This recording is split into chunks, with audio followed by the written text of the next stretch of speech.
1409. Seiring dengan meningkatnya taraf hidup masyarakat, berbagai jenis restoran bermunculan bak jamur di tengah hujan, dan restoran swasta juga banyak ditemukan. Tan's Private Kitchen adalah salah satu restoran pribadi yang terkenal, dinamai sesuai nama belakang pemiliknya. Di antara semuanya, sup bebek tua Tan, katak penggoda pribadi, dan tahu buatan tangan Tan, merupakan ciri khas yang unik, terutama sup bebek tua, yang merupakan kerajinan yang diwariskan dari nenek moyang. Pukul 11.30 keesokan harinya, Kinsey naik mobil khusus ke Tan's Private Restaurant, lalu meminta sopir untuk pergi. Dia memasuki restoran sendirian, pergi ke ruang pribadi di lantai atas, berdiri di dekat jendela, dan melihat ke bawah. 20 menit kemudian, tepat ketika Kinsey mulai sedikit tidak sabar, Qin Feng mengendarai Rolls-Royce Phantom ke tempat parkir di depan Tan's Private Restaurant, memarkir mobil, dan keluar dari mobil. Melihat Qin Feng keluar dari Rolls-Royce Phantom senilai jutaan, Kinsey mengangkat alisnya sedikit, lalu berbalik dan berjalan ke sofa di dalam kotak dan duduk, menunggu kedatangan Qin Feng. Setelah beberapa menit, berderit, disertai dengan suara pelan, Qin Feng mendorong pintu hingga terbuka dan melihat Kinsey duduk di sofa. Dia berinisiatif untuk menyapanya. "Sepupu, kamu terlambat," Kinsey berkata dengan ekspresi agak tidak senang. Dia dan Qin Feng punya janji pada pukul 11.30, tetapi Qin Feng terlambat 20 menit. "Maaf, ada kemacetan di jalan." Qin Feng meminta maaf, lalu berjalan langsung ke sofa di sebelah Kinsey dan duduk. Tadi malam, semua orang bersenang-senang di pesta ulang tahun Zhang Xinran dan minum banyak anggur, yang mengakibatkan Zhang Xinran, Su Miaoyi dan Chen Jing semuanya bangun sangat larut. Qin Feng memberitahu Zhao Long agar menjemput ketiga gadis itu ke Su Garden. Lalu dia pergi menemui Kinsey. Namun kebetulan dia menemui kemacetan lalu lintas. "Baru saja aku melihatmu mengendarai Rolls-Royce Phantom. Keren sekali." Kinsey memandang Qin Feng yang sudah 8 tahun tidak ditemuinya. Dia tampak mengagumi. Tetapi sebenarnya dia menyindir. "Di seluruh keluarga Qin, kamu mengendarai mobil terbaik. Bahkan kakek tidak bisa naik mobil seperti ini. Saya berbeda dari Anda. Saya gelandangan yang menganggur. Dan tidak ada yang peduli mobil apa yang saya kendarai. Anda semua adalah orang-orang dalam sistem. Anda harus memperhatikan gaya Anda. Kemewahan dilarang keras." Qin Feng tidak peduli sama sekali. Sebaliknya, dia tersenyum dan mengucapkan selamat. "Berbicara tentang ini, selamat kepada sepupu saya karena telah menjadi sekretaris partai distrik di usia yang begitu muda. Masa depannya tidak terbatas. Itu hanya sebuah pencapaian kecil. Tidak ada yang perlu disebutkan." Kinsey berkata demikian, tetapi sudut mulutnya sedikit terangkat, dengan ekspresi bangga di wajahnya. Berbeda dengan pejabat Tiongkok beberapa dekade lalu, promosi jabatan dalam pejabat Tiongkok saat ini memerlukan kemajuan yang mantap. Sekalipun semua persyaratan terpenuhi, tetap ada batas waktunya. Dengan kata lain, jika Anda tidak bekerja pada level tertentu dalam jangka waktu yang cukup, Anda tidak dapat dipromosikan. Kinsey dipromosikan menjadi pejabat senior pada usia 35 tahun. Ia dipromosikan hampir segera setelah tiba saatnya untuk naik ke setiap tingkatan. Promosi jabatannya begitu pesat sehingga ia menjadi satu-satunya yang menonjol di seluruh Tiongkok.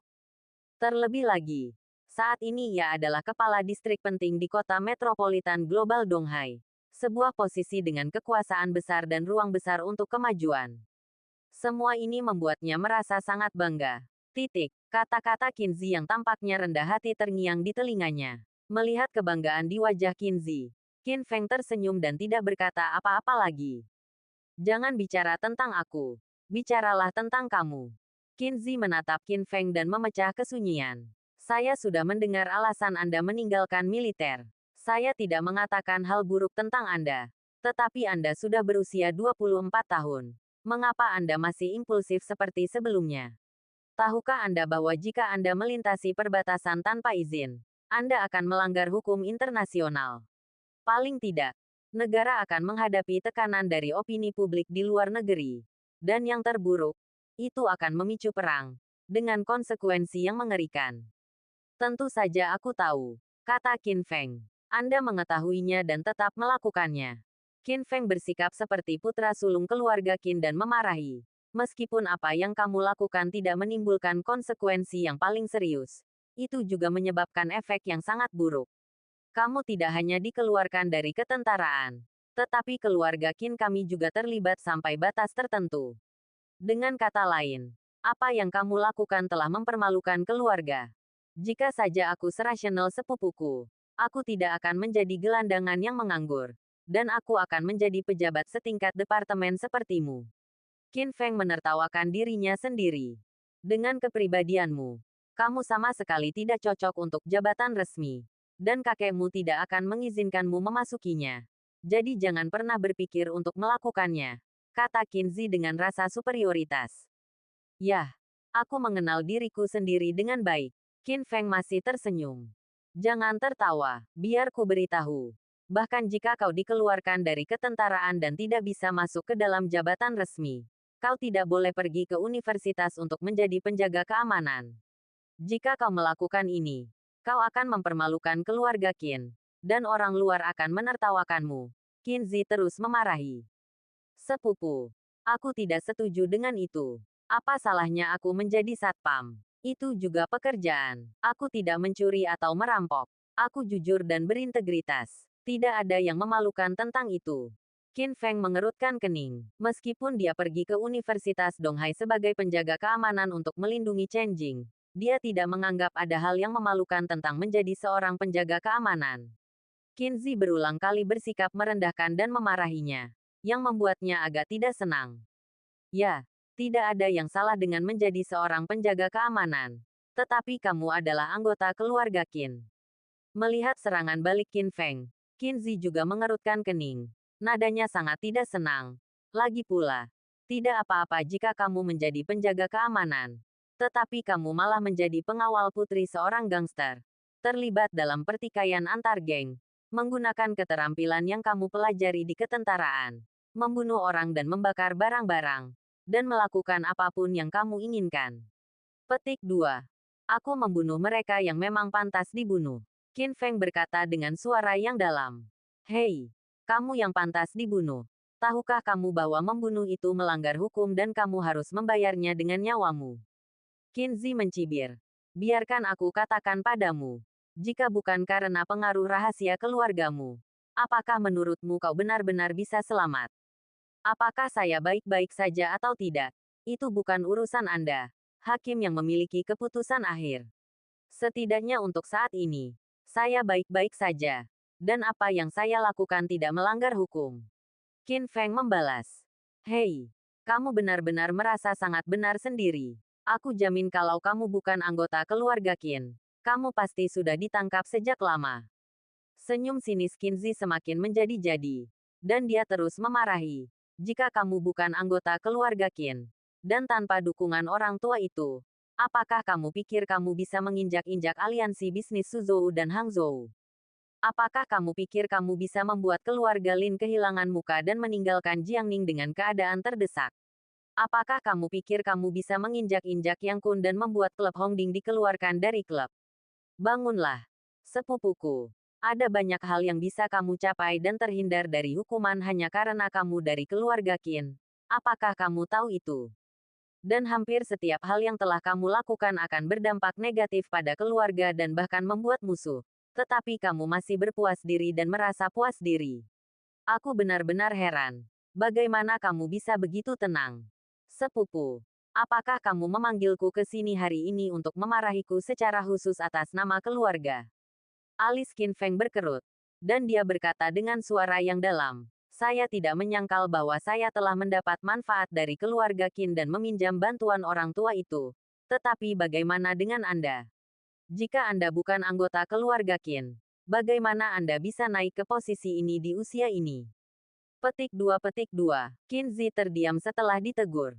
Karena dia tahu betul bahwa jika keluarga Qin tidak mengerahkan seluruh sumber daya mereka untuk membesarkannya, dia tidak akan mampu mencapai posisinya saat ini hanya dengan mengandalkan kemampuannya sendiri. Saya tidak menyangkal bahwa saya berhasil mencapai posisi saya saat ini berkat dukungan keluarga. Tetapi semua yang saya lakukan bermanfaat bagi keluarga. Dengan kata lain, Saya akan memberikan kontribusi kepada keluarga di masa mendatang. Bagaimana dengan Anda? Apa yang dapat Anda berikan kepada keluarga? Qinzi berkata dengan dingin. Satu-satunya keuntungan yang bisa kamu bawa ke keluarga adalah pertunanganmu dengan Li Xueyan. Sehingga keluarga Qin dan Li bisa membentuk aliansi.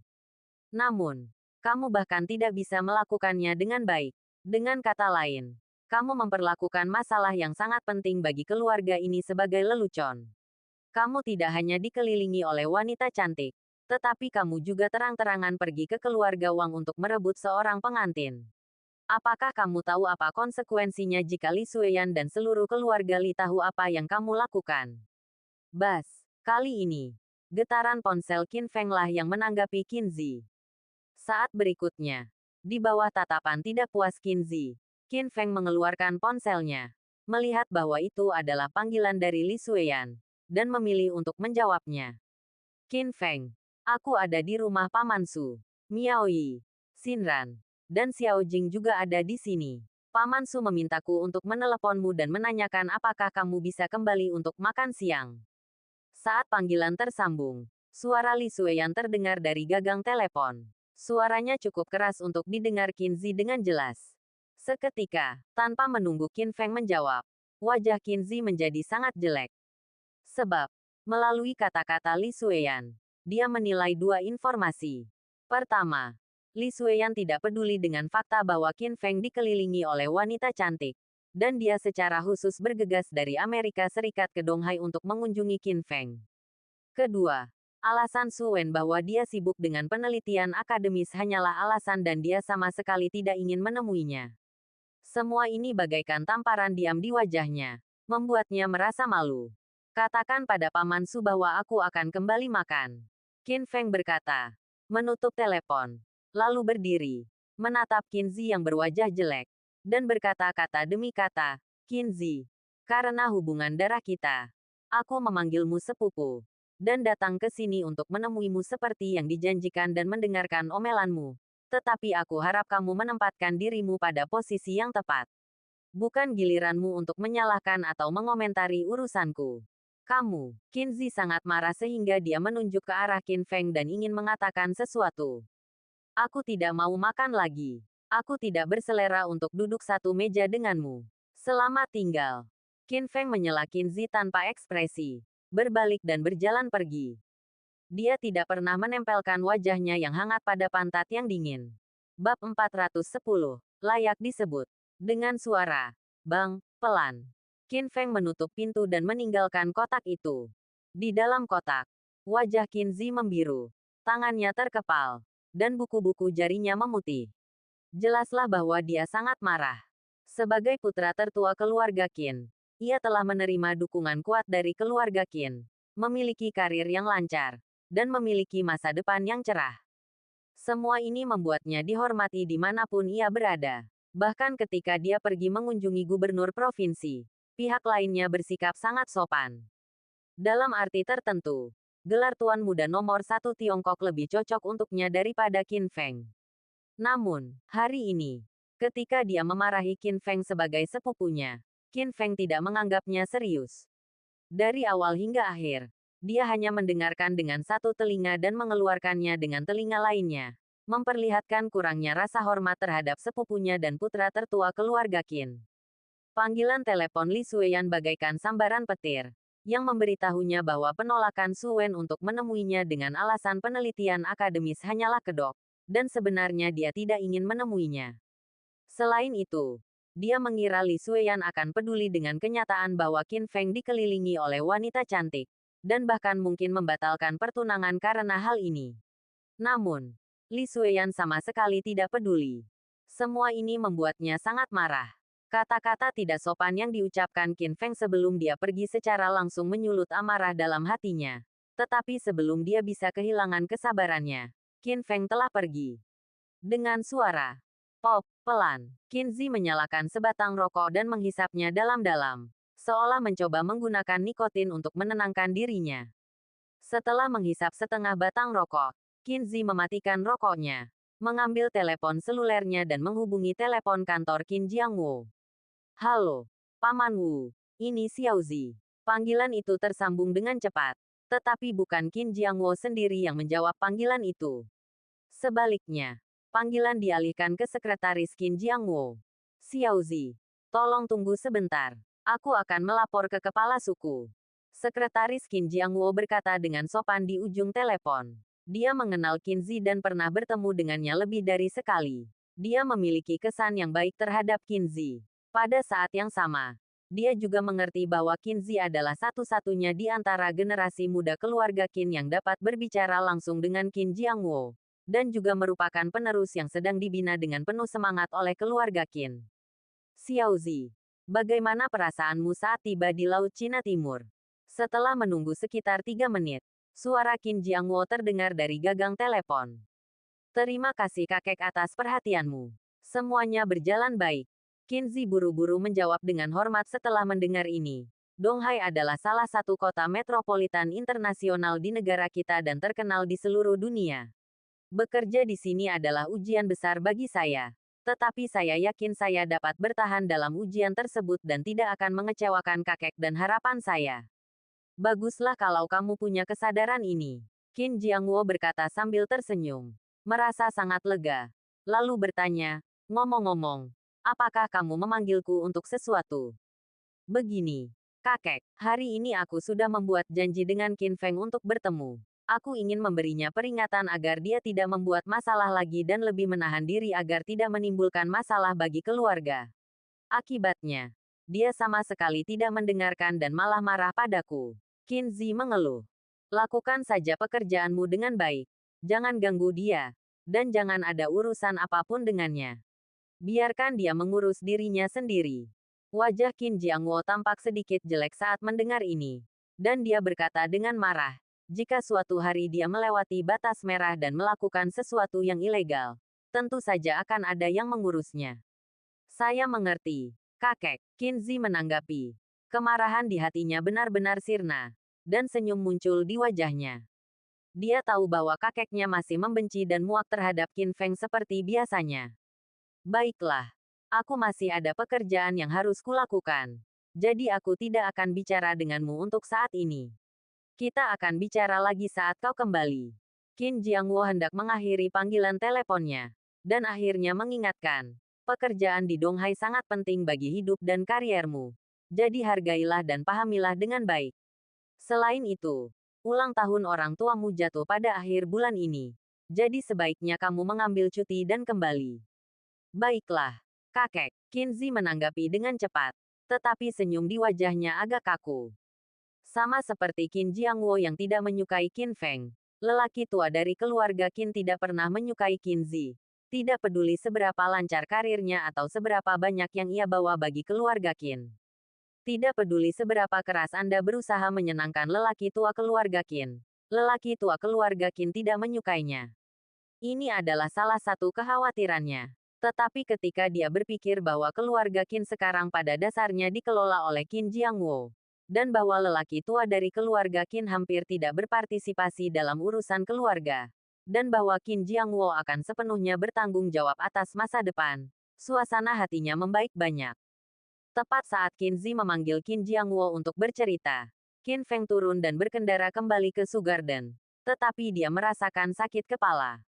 Sakit kepalanya bukan karena dia hampir berselisih dengan Qin Zi, tetapi karena Li Sueyan pergi mengunjungi Su Wen. Dan kebetulan Su Miaoyi, Zhang Xinran dan Chen Jing juga pergi ke Su Garden. Dan keempat gadis itu pun bertemu satu sama lain. Dia tidak dapat membayangkan seperti apa adegan itu nantinya. Tetapi dia selalu merasa bahwa akan ada peperangan tanpa asap mesiu yang pada akhirnya akan melibatkan dirinya. Dengan kekhawatiran seperti itu, Qin Feng pergi ke Su Garden. Pada saat yang sama, Su Yuan, Li Sueyan sedang duduk di aula, minum teh dan mengobrol dengan Su Wen. Sementara Su Miaoyi, Zhang Xinran dan Chen Jing tidak hadir.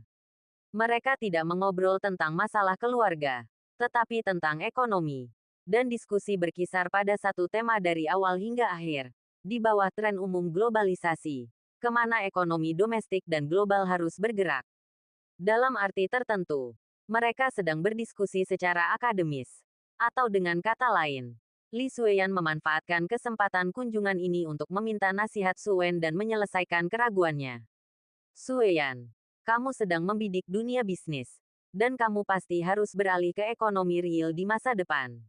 Meskipun ekonomi real negara dan bahkan dunia sedang lesu dalam 2 tahun terakhir, ekonomi real adalah fondasi dan pelengkap ekonomi virtual.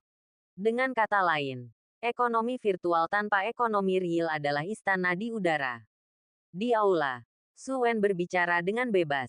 Sebagai tokoh terkemuka di bidang ekonomi Tiongkok, ia memiliki pemahaman dan pandangannya sendiri yang unik tentang globalisasi. Mendengarkan kata-kata Paman Su lebih baik daripada membaca selama 10 tahun. Li Xueyan mendengarkan dengan saksama dengan ekspresi yang sangat fokus. Setelah Su Wen selesai berbicara, dia menghela napas terlebih dahulu lalu mengucapkan terima kasih. Terima kasih Paman Su karena telah mengajariku semua yang Paman ketahui. Xueyan, jangan menyanjungku. Menurutku, kamu adalah generasi muda nomor 1 di dunia bisnis Tiongkok. Kamu layak menyandang gelar itu. Aku yakin kamu telah berupaya keras dalam penelitian akademis di luar negeri dalam beberapa tahun terakhir. Su Wen tersenyum dan melambaikan tangannya. Lalu dia juga mendesah dalam hatinya bahwa Li Xueyan telah membuat kemajuan besar dalam beberapa tahun terakhir belajar di luar negeri. Dia menggunakan teori untuk memandu praktik dan praktik untuk memverifikasi teori. Dia telah mempelajari tren perkembangan masa depan Tiongkok dan ekonomi global dengan sangat menyeluruh. Dan dikombinasikan dengan tren umum. Dia telah merumuskan tujuan dan rencana yang jelas. Semua ini jauh dari sebanding dengan para pebisnis muda di Tiongkok yang mengandalkan platform yang disediakan oleh orang tua mereka. Tepatnya, mereka tidak berada pada level yang sama-sama sekali. Baiklah. Saya paham. Kalian saling memuji. Saat Su Wen selesai berbicara, Li Sukin melepaskan celemeknya, keluar dari dapur, menaruh sepanci sup di meja makan, berjalan ke arah mereka berdua sambil tersenyum dan berkata, hidangan sudah siap. Lao Su, telepon Xiao Feng untuk menanyakan keberadaannya. Aku akan menelepon Miao Yi dan yang lainnya. Oke, Su Wen mengangguk. Dia tahu betul bahwa Zhang Xinran dan 2 orang lainnya tidak tinggal di ruang tamu. Dia dapat melihat bahwa Zhang Xinran menyukai Qin Feng dan memiliki hubungan dekat dengan Qin Feng. Dia juga tahu bahwa Li Xueyan adalah tunangan Qin Feng. Jika tidak, Zhang Xinran tidak akan berubah warna saat mengetahui identitas Li Xueyan. Dan tidak akan meninggalkan aula bersama Su Miaoyi dan Chen Jing dan tidak akan pernah kembali. Mereka sengaja menghindari Li Xueyan. Dengan kata lain, Zhang Xinran tidak tahu bagaimana menghadapi Li Xueyan. Paman, Bibi, biar aku panggilkan Qin Feng. Li Xueyan berbicara cepat, lalu mengeluarkan ponselnya dan menelepon Qin Feng lagi. Baik di dunia bisnis maupun di bidang percintaan. 10 Xinran yang digabungkan bukanlah tandingan bagi gadis dari keluarga Li. Aku hanya berharap gadis dari keluarga Li akan menunjukkan belas kasihan. Su Wen mengangguk, menatap Li Xueyan yang duduk di sana dengan tenang dan menelepon. Dia diam-diam mendesah dalam hatinya, sambil juga memiliki beberapa harapan nakal. Aku penasaran, bagaimana Xiao Feng akan menghadapi dan menangani semua ini. Bab 411. Bertemu lagi setelah 8 tahun. Ada beberapa hal dalam hidup yang tidak dapat dihindari. Dari hal-hal besar seperti kelahiran, penuaan, penyakit, dan kematian hingga hal-hal kecil seperti putus cinta dan perceraian. Qin Feng pernah berpikir tentang apa yang harus dia lakukan jika Li Xueyan benar-benar datang ke Laut Cina Timur untuk memulai perang antar wanita. Tetapi hingga hari ini, dia masih belum menemukan jawabannya. Sampai batas tertentu, ini merupakan masalah yang tidak dapat dipecahkan baginya. Pada pukul 12.40, setelah pemeriksaan rutin oleh polisi bersenjata yang bertugas, Qin Feng melaju ke Su Garden, memarkir mobilnya di tempat parkir, dan kemudian berjalan langsung ke gedung utama. Jika kau menjulurkan kepalamu, kau akan terbunuh. Jika kau menyembunyikan kepalamu, kau akan terbunuh. Tidak ada gunanya berpikir terlalu banyak. Jika musuh datang, kita akan melawannya. Jika bumi datang, kita akan menenggelamkannya. Qin Feng memikirkan beberapa solusi, tetapi akhirnya mengabaikan semuanya dan bersiap untuk bertindak sesuai keadaan. Sesaat kemudian, sebelum Qin Feng memasuki aula, dia mendengar suara tawa riang datang dari arah restoran. Di antara semua suara tawa itu, suara tawa Zhang Xinran-lah yang paling keras.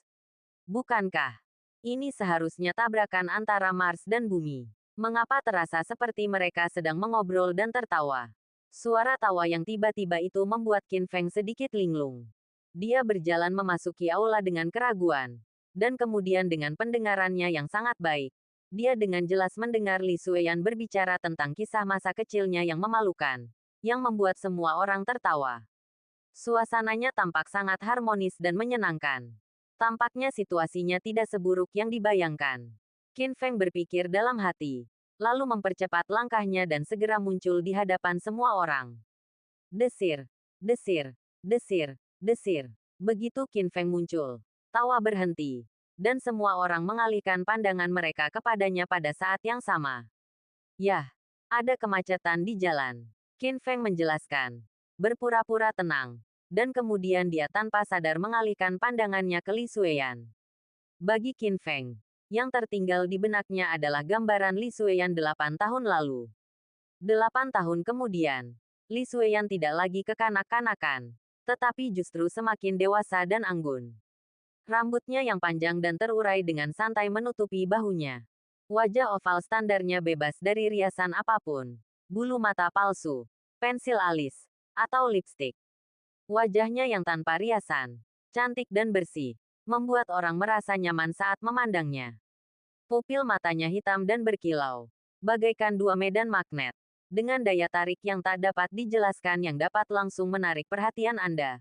Lalu dia akan menatap Anda dengan tenang, dan tatapan itu seolah melihat menembus Anda tanpa suara. Dia mengenakan sweater hitam dengan celana jeans dan sepatu kasual, yang sangat berselera. Semua ini hanya karena temperamennya yang luar biasa. Dia hanya duduk di sana, memancarkan aura tak kasat mata, seperti bunga teratai salju di atas salju, yang orang-orang hanya bisa menonton dari jauh dan tidak berani mendaki gunung untuk memetiknya.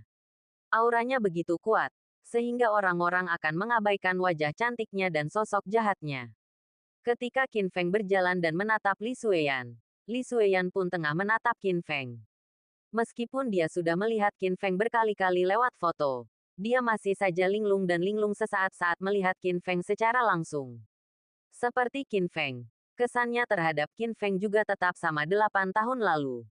Pada saat itu, Qin Feng dikenal sebagai iblis di kompleks Yanjing. Dia sombong, suka mendominasi, mengabaikan segalanya, sembrono, dan suka pamer.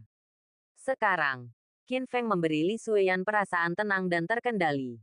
Matanya yang dalam seakan menceritakan satu kisah demi kisah, yang tanpa sengaja menarik perhatian orang. Xiao Feng, kami sudah menunggumu makan. Cepatlah datang. Tepat saat mata Qin Feng dan Li Xueyan bertemu, seperti dua magnet yang saling tarik-menarik, Li Suqin berdiri dan menarik kursi makan untuk Qin Feng. Qin Feng menarik kembali pandangannya setelah mendengar itu, lalu dengan cepat berjalan ke meja makan dan duduk, sambil tersenyum dan berkata, Xueyan, aku tidak melihatmu selama 8 tahun. Kamu sudah tumbuh dewasa. Petik 2 petik 2 titik titik titik petik 2. Terkejut mendengar perkataan Qin Feng. Entah itu Zhang Xinran, Su Miaoyi dan Chen Jing, atau Su Wen dan Li Suqin. Bahkan Li Xueyan sendiri. Mereka semua menatap Qin Feng dengan bingung, tidak tahu apa sebenarnya yang sedang dia bicarakan. Aku bahkan belum masuk ke pintu saat aku mendengarmu menceritakan kepada semua orang tentang pengalaman memalukanku di masa lalu. Qin Feng ingin menghidupkan suasana dan mengembalikannya ke suasana santai dan menyenangkan sebelum masa depannya. Namun, ia mendapati suasananya menjadi membosankan. Dia segera menebus kesalahannya. Menurutku tidak adil bagimu untuk melakukan ini. Kamu merusak citraku yang mulia dengan mengungkap masa laluku. Xinran, apakah menurutmu dia memiliki citra yang mulia? Li Xueyan tersadar kembali, memahami pikiran Qin Feng, dan bertanya pada Qin Feng sambil tersenyum. Zhang Xinran mengangguk tanpa sadar, lalu merasa ada yang tidak beres dan menambahkan, mungkin aku tertipu sebelumnya. Misalnya, hari ini aku baru tahu kalau orang ini sangat banyak bicara. Dulu dia banyak bicara, Li Xueyan berkata. Lalu menatap Su Miaoyi. Dan, dia tidak hanya banyak bicara. Dia juga sangat nakal. Ketika saudari Miaoyi pergi ke utara ke Beijing saat masih kecil, orang ini tidak hanya menarik kepang rambut saudari Miaoyi untuk bersenang-senang, tetapi juga dengan sengaja melemparkan petasan di belakang punggung saudari Miaoyi, dengan sengaja menakut-nakuti saudari Miaoyi, dan akhirnya membuat saudari Miaoyi menangis. Benar sekali. Kakak Feng memang sangat jahat waktu itu. Su Miaoyi mengangguk sambil tersenyum kecut. Itulah pertama kalinya dia mengikuti orang tuanya ke keluarga Qin untuk memberi ucapan selamat tahun baru. Dan dia diganggu oleh Qin Feng. Qin Feng terdiam beberapa saat. Ia pikir akan lebih baik jika ia tetap diam saja. Ayo, kita makan dan bicara. Su Wen tidak dapat menahan senyum ketika melihat ini. Lalu mengambil gelas anggur untuk menyelamatkan situasi. Sueyan jarang datang ke rumah kita. Dan kau juga kembali. Paman Su benar. Mari kita minum beberapa gelas lagi hari ini. Qin Feng mengangguk cepat. Lalu mengambil gelas anggur. Seketika. Dengan suara bang yang lembut. Semua orang berdiri dan mendentingkan gelas mereka. Setelah menghabiskan segelas anggur, Su Wen, sebagai tuan rumah, mengambil kembali hak bicara dari Li Sueyan dan mengambil alih makan malam lagi. Tidak tahu apakah itu untuk menghindari mempermalukan Qin Feng atau untuk melindungi Zhang Xinran dari kegagalan. Makan malamnya berlangsung selama 2 jam dan kami minum 3 botol anggur. Suasananya sangat bagus. Setelah makan siang, Zhang Xinran, Chen Jing dan Su Miaoyi pergi lebih dulu dan kembali ke sekolah. Sementara Qin Feng pergi bersama Li Sueyan. Gadis dari keluarga Li itu menakjubkan. Setelah melihat Qin Feng dan Li Sueyan pergi, Su Wen tidak dapat menahan diri untuk tidak mendesah. Ya, Li Sukin mengangguk setuju. Dia dengan cerdik mengendalikan hak bicara sebelum makan malam dimulai. Dan mengatasi kecanggungan saat bertemu Xinran dan yang lainnya dengan menceritakan kisah masa kecil Xiao Feng. Dia diam-diam memberitahu Xinran dan yang lainnya bahwa dia dan Xiao Feng adalah kekasih masa kecil dan telah bertunangan. Menyatakan identitas dan statusnya tanpa mempermalukan Xinran dan yang lainnya. Dengan melakukan ini, dia memiliki sisi dalam dan luar, dan mencapai tujuannya. Pada saat yang sama, hal itu juga membuat Xiao Feng merasa tidak terlalu malu. Keterampilan semacam ini jauh di luar jangkauan Xinran. Tidak hanya tidak ada perbandingannya, Xinran mungkin belum menyadarinya. Su Wen tersenyum pahit. Mungkin orang bodoh punya keberuntungan. Li Sukin tersenyum, lalu mendesah dengan sedikit sakit hati, dan berkata, meskipun aku merasa kasihan pada Xinran, aku harus mengakui bahwa gadis dari keluarga Li dan Xiao Feng adalah pasangan yang cocok. Mereka sangat cocok dalam semua aspek. Lupakan saja. Biarkan anak muda mengurusi urusan mereka sendiri. Dan kita tidak perlu mengurusinya. Su Wen menggelengkan kepalanya. Lalu mengambil cangkir teh dan minum teh dengan santai. Apakah kamu tidak takut putrimu akan jatuh ke dalam perangkap juga? Li Sukin tiba-tiba berkata dengan terkejut. Puff. Su Wen sangat terkejut hingga dia menyemburkan teh dari mulutnya dan menatap Li Sukin dengan tak percaya. Tidak mungkin. Menurutku itu berbahaya. Li Sukin berkata dengan ekspresi rumit. Lalu mulai membersihkan piring. Su Wen menyeka mulutnya, meletakkan cangkir teh dan berpikir keras. Pada saat yang sama, Qin Feng dan Li Sueyan tidak terburu-buru pergi, melainkan berjalan-jalan di Taman Su. Qin Zi telah dipindahkan ke Donghai. Kamu belum melihatnya sepagi ini. Kamu pasti pergi menemuinya. Mereka berdua berjalan-jalan di bawah sinar matahari sore. Akhirnya, Li Sueyan memecah keheningan terlebih dahulu. Meskipun itu pertanyaan retoris, nadanya memberi orang perasaan percaya diri. Harus saya akui, dia adalah wanita yang sangat cerdas. Setelah diam-diam menyatakan identitas, status, dan kedaulatannya, dia tidak pernah menyebutkan masalah wanita di depan Qin Feng, dan menduga bahwa Qin Feng akan bertemu Qin Zi hari ini. Bagaimana kamu tahu? Qin Feng tercengang. Tadi malam aku membuat janji denganmu untuk bertemu hari ini. Tetapi kamu tidak datang menemuiku karena ada jamuan makan malam. Qin Zi adalah satu-satunya orang di seluruh Laut Cina Timur yang memiliki wajah seperti ini. Li Sueyan mengungkapkan analisisnya. Oh, seharusnya aku pergi mencarimu. Qin Feng menghela napas, merasa bersalah sekaligus menyesal. Dia menyalahkan dirinya sendiri karena tidak pergi menemui Li Sueyan tepat waktu dan menyesali pertemuannya dengan Qin Zi. Sepertinya pertemuan kalian tidak menyenangkan, kata Li Sueyan. Ya, Qin Feng mengangguk. Lalu berkata, kau tahu, dia dan aku tidak pernah sepaham sejak kami masih muda. Orang itu berpikiran sempit. Dia selalu iri dengan lelaki tua itu dan aku sejak dia masih kecil. Dan dia juga iri dengan begitu banyak orang yang mengelilingi dan memujiku. Sekarang, dengan dukungan penuh dari keluarganya, dia telah membuat prestasi dan naik ke posisi tertentu. Sedangkan aku dikeluarkan dari ketentaraan, membuat banyak masalah, dan membuat banyak musuh. Sejak pertama kali kami bertemu, dia bersikap merendahkan dan sombong serta memarahiku. Mustahil untuk merasa bahagia. Hehe, dia pasti sudah dibalas olehmu. Dan dia hanya bisa menahan amarahnya. Li Sueyan bercanda sambil tersenyum. Kalau dipikir-pikir, bukan hanya dia, Anda juga meroket. Tampil di majalah Time di Amerika Serikat. Dan menjadi pemimpin generasi muda di komunitas bisnis China. Anda bahkan sangat terkenal di komunitas bisnis global. Qin Feng juga tersenyum dan bercanda. Sekarang, aku merasakan banyak tekanan saat bersamamu.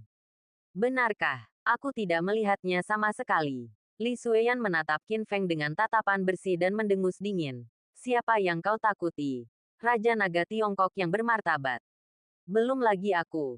Bahkan jika kakekmu berdiri di hadapanmu, kau tidak akan tahu bagaimana cara menulis kata takut, dan kau masih berada di bawah banyak tekanan. Siapa yang kau coba tipu? Ngomong-ngomong soal dia, aku pasti akan menemuinya saat aku kembali kali ini. Dan juga bertemu dengan tetua keluarga Qin lainnya. Qin Feng tidak dapat menahan diri untuk tidak menghela nafas ketika mengatakan ini.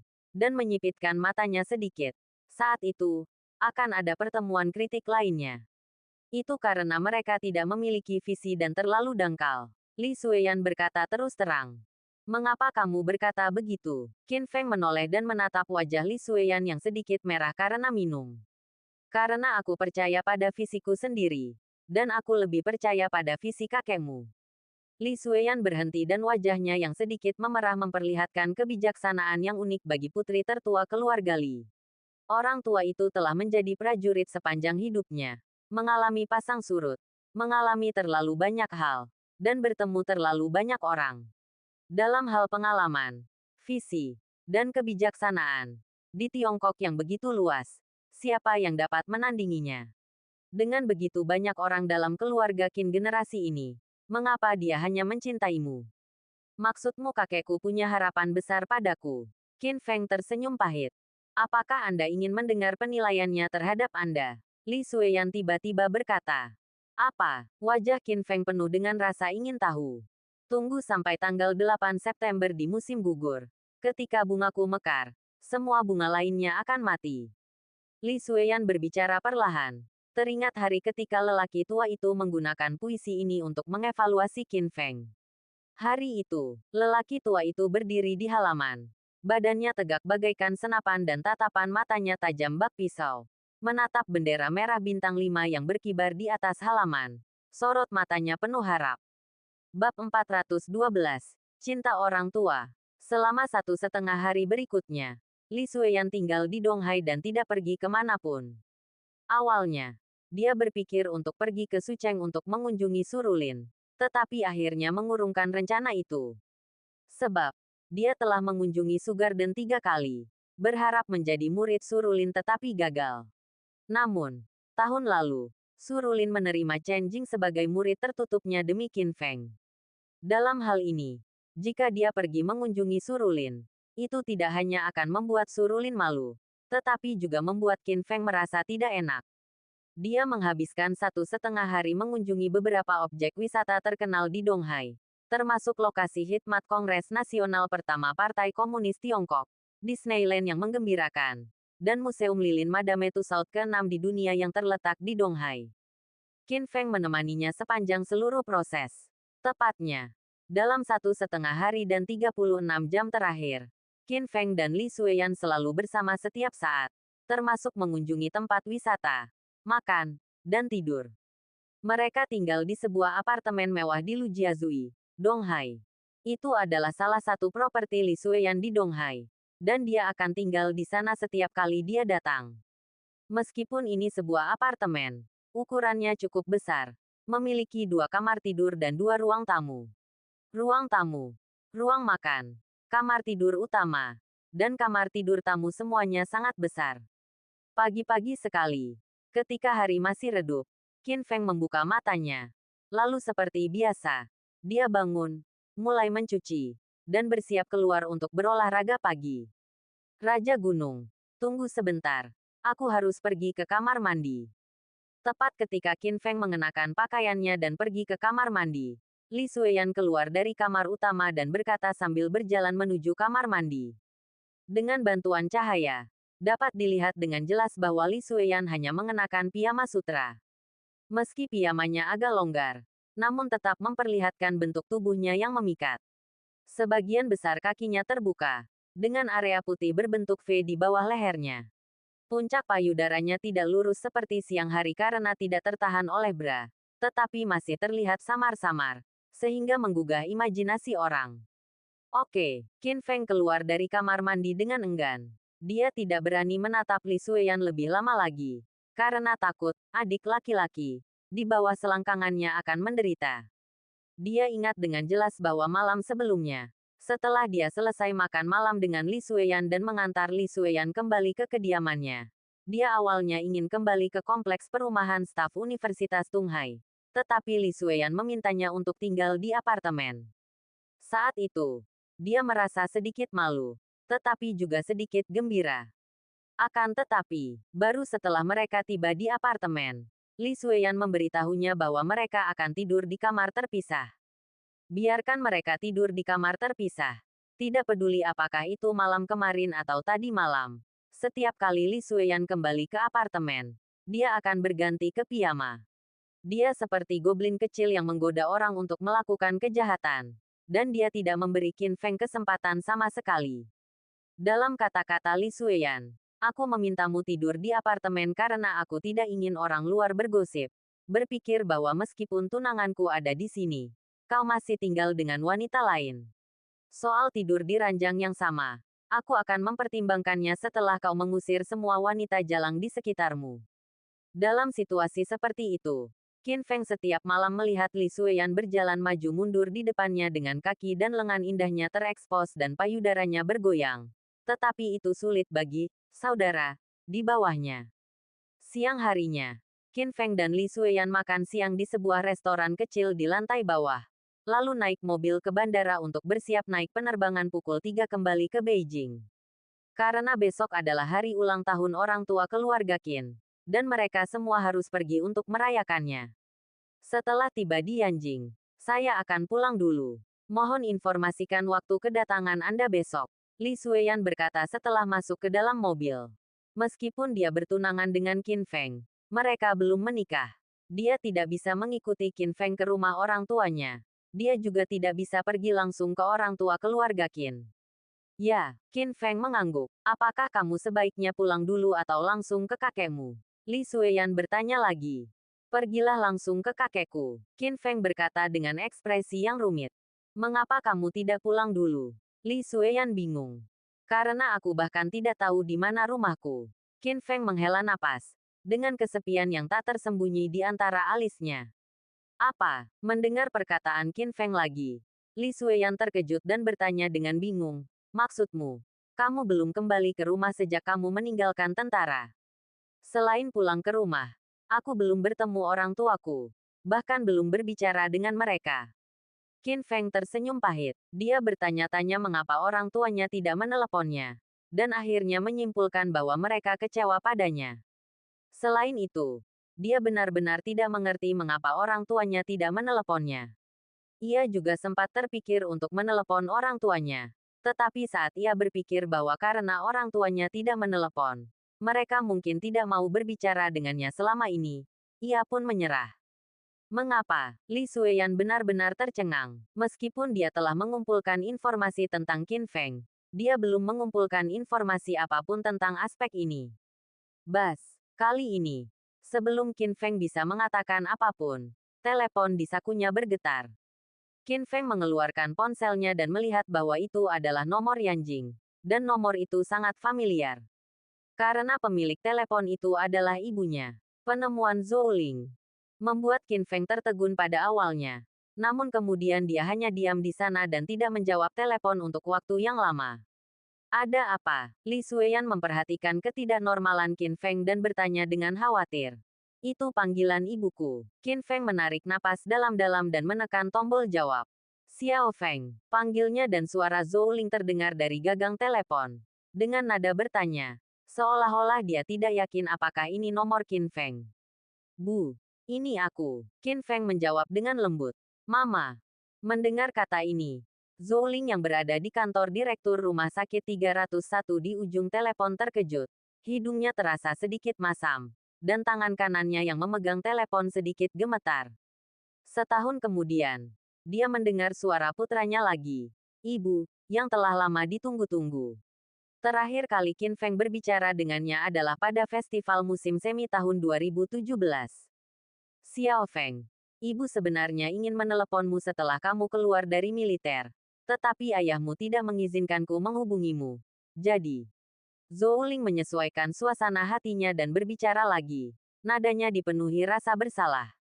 Dia merasa bersalah karena dia tahu betapa menyakitkannya bagi putranya untuk dikeluarkan dari tentara. Dapat dikatakan bahwa itu adalah kemunduran terbesar dalam kehidupan putranya sejauh ini. Dan saat ini, sebagai seorang ibu, dia tidak dapat memberikan bantuan apapun. Dia bahkan tidak memiliki panggilan telepon untuk menghiburnya. Ayah pasti sangat kecewa padaku. Qin Feng berkata dengan getir. Dalam ingatannya, ayahnya adalah seorang prajurit yang jujur, berani, kuno, dan tegas. Saat dia muda, setiap kali dia mendapat masalah, meskipun orang tua dari keluarga Qin melindunginya, ayahnya Qin Wei Guo akan selalu memukulinya dengan ikat pinggang. Kadang-kadang bahkan dengan ikat pinggang bersenjata. Dan bahkan hukuman fisik seperti membuatnya berdiri tegap dan memasukkannya ke dalam sel isolasi. Dia tidak akan ragu menggunakan tinjunya.